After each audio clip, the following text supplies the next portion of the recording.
আগুনে পুড়ে যাচ্ছে ইসরায়েলের মধ্যাঞ্চল। গাজায় যখন আগ্রাসনের সব সীমা ছাড়িয়ে যাচ্ছে ইসরায়েল, ঠিক তখনই মধ্যপ্রাচ্যের কসাই বেনিয়ামিন নেতানিয়াহুর দেশ থেকে ভেসে এলো আর্তনাদ। ভয়াবহ দাবানল ছড়িয়ে পড়েছে দেশটিতে।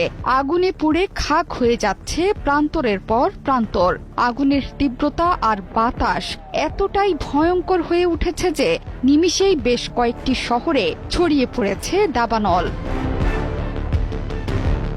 এরই মধ্যে শহরের বাসিন্দাদের নিরাপদ দূরত্বে সরিয়ে নেওয়া হয়েছে। আগুনের তীব্রতায় সড়কে বন্ধ আছে যান চলাচল। রেল লাইনের কাছে আগুন ছড়িয়ে পড়ায় বন্ধ আছে ট্রেন চলাচলও।